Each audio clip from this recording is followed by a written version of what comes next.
A billionaire thought he had it all under control, running a flawless home, until one afternoon he stepped into his garden and saw his maid on her knees eating grass, tears streaming down her face. At first, he assumed she had lost her sanity, but the truth was far darker. A brutal rule enforced in his own home, and a sacrifice so devastating, it brought him to his knees. Before we start, let us know in the comments what time it is and where you're watching from. Also, don't forget to strike that like and subscribe button. Let's dive in. The Whitmore mansion appeared flawless from the outside. Crisp white walls, elegant arched windows, and a lawn so perfectly manicured it almost seemed unreal. But behind that polished exterior, perfection had a hidden cost. One carried quietly by the people who served in that house. Lena, the maid, adjusted her black and white uniform in the hallway mirror before heading toward the kitchen. Her hands trembled, not just from exhaustion, but from the gnawing emptiness in her stomach. She hadn't eaten properly in days. "Where do you think you're going?" Mrs. Anderson's voice sliced through the air. The billionaire's wife stood near the kitchen doorway, her silk robe sweeping the floor, lips curled with disdain. "I was just coming to," Lena began softly. "To what?" Mrs. Anderson snapped, stepping closer. "Don't tell me you thought you could help yourself to food again." Lena lowered her head, clutching her apron. "I wasn't." "Don't lie to me," Mrs. Anderson hissed. "I told you the rule when you were hired. Servants don't eat the family's food. Not leftovers. Not crumbs. Is that clear?" "Yes, ma'am," Lena's voice cracked. The mistress smirked, slowly pouring herself a cup of coffee, letting the aroma of roasted beans fill the air. "You're paid to work, not to eat. If you're hungry, bring your own bread or starve. It's not my problem." Lena's eyes burned, but she stayed silent. Silence was always safer. She turned, walking down the hallway, her stomach twisting in agony. Hours went by. She scrubbed floors, wiped down furniture, pressed the billionaire's suits. Each task felt heavier than the last. Her head spun as she carried laundry upstairs, her body screaming for even a tiny bite of bread. But every time she passed the kitchen, Mrs. Anderson's warning rang in her ears. By the afternoon, Lena could barely keep herself upright. She stepped outside, gulping in air. The mansion's garden spread out before her, perfectly green and immaculate. She collapsed onto the grass, clutching her stomach. Tears blurred her eyes. "I can't. I just can't anymore," she whispered, her voice trembling. She tried to breathe, but the hunger gnawed at her insides. Desperate, she tore a handful of fresh grass from the ground and stuffed it into her mouth, sobbing as she chewed.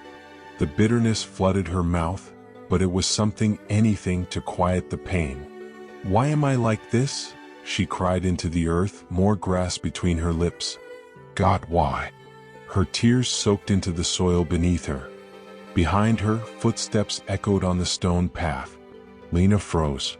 A deep voice sliced through the air. "What the hell is this?"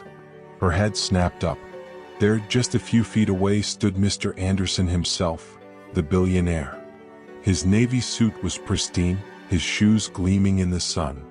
But his expression, shock and disbelief, shattered the moment. "Lena," he said slowly, his voice barely audible. "What are you doing?"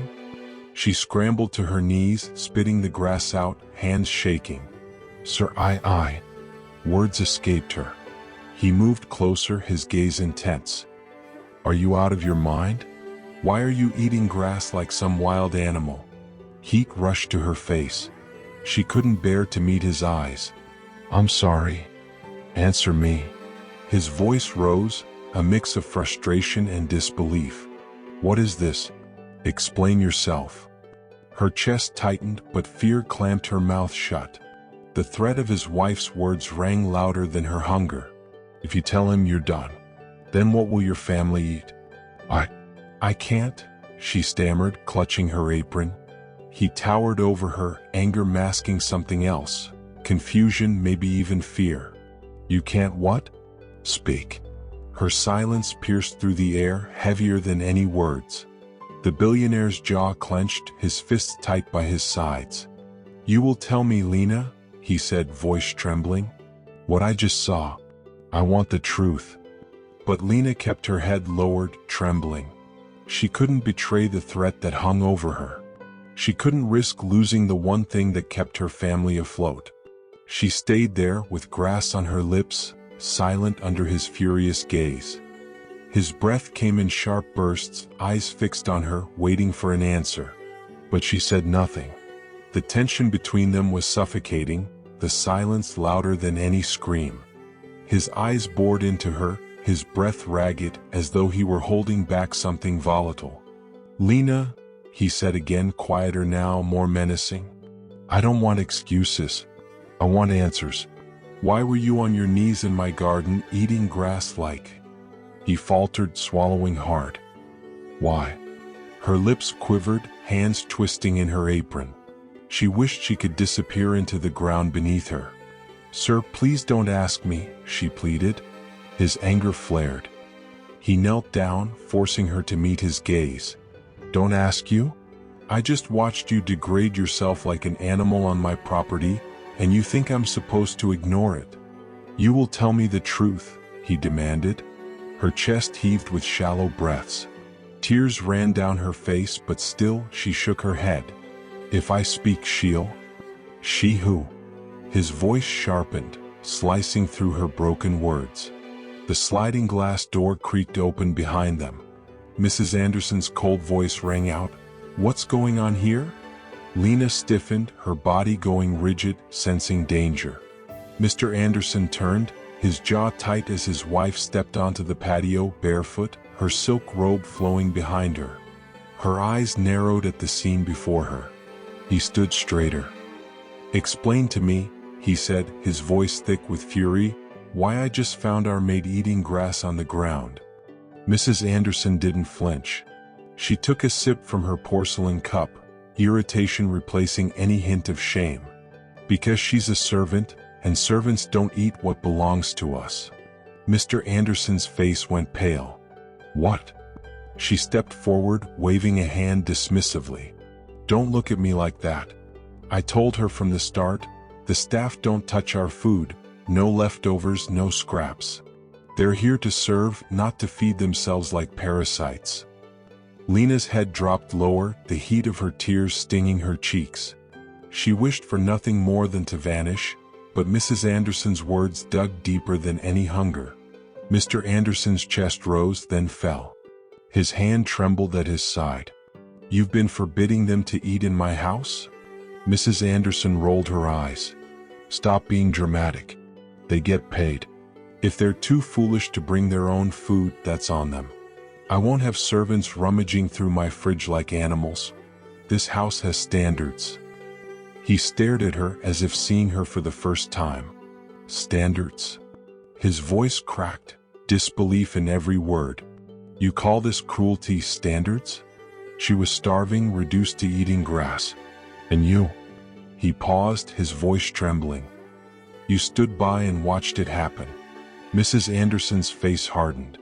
"Don't raise your voice at me. This is my house. You're never around. Always working. I keep things in order. If she's hungry, let her sort it out. It's not my problem." Something inside him snapped. His fists clenched, his throat tightening with rage. He turned to Lena, her fragile body hunched, eyes fixed on the floor as if shame itself could bury her. "Why didn't you tell me?" he asked softly, desperation in his tone. Lena shook her head, tears streaming down her face. "Because, sir," she sobbed, "she said if I complained I'd be thrown out. I send all my wages home. My son is sick. If I lose this job, he—" Her voice broke completely. "He won't survive." The billionaire took a step back, his breath caught in his throat, eyes welling with disbelief. His maid wasn't crazy. She wasn't fragile. She was quietly starving, sacrificing herself to keep a child alive while food was carelessly thrown away in his kitchen. He turned to his wife, his voice cracked with emotion. "Do you hear that? She's been starving in our home while you tossed food aside. Do you even realize what you've done? Mrs. Anderson's jaw tightened. Don't turn this into some drama. She's just a maid. They come and go. Don't act like she's more important than anyone else. His anger erupted, his roar shaking the air, quieting the birds in the garden. He stepped toward her, finger trembling, pointing in fury. Don't say another word. Not a single word. I don't even recognize the woman standing before me. Heartless. Cruel. Inhuman. Mrs. Anderson opened her mouth to speak, but the fury in his eyes stopped her cold. He turned back to Lena, chest rising and falling with the weight of his shame. Slowly, he knelt beside her, his hand hovering awkwardly, full of remorse. "Forgive me," he whispered, his voice cracking. "Forgive me for not seeing it, for not knowing, for letting this happen under my roof." Lena wept uncontrollably, her fragile body trembling, yet she didn't pull away. For the first time in years, the billionaire felt his own eyes well up. His wealth, his empire, his control over the world, none of it mattered now. What broke him wasn't a business failure or public scandal. It was the sight of his loyal maid, forced to eat grass while his wife leisurely sipped her coffee. "I promise you," he said, his voice quivering but resolute, "this ends now. You will never go hungry again. Not as long as I'm alive." The sun dipped lower, casting long shadows over the pristine garden. In the stillness, the billionaire's walls cracked. Not from market losses, not from enemies, but from the raw, painful truth of the cruelty within his own home. And it brought him to tears. If this story moved you, leave a comment below. What would you have done in the billionaire's shoes? Like, share, and subscribe so more people can hear stories that remind us of compassion and justice.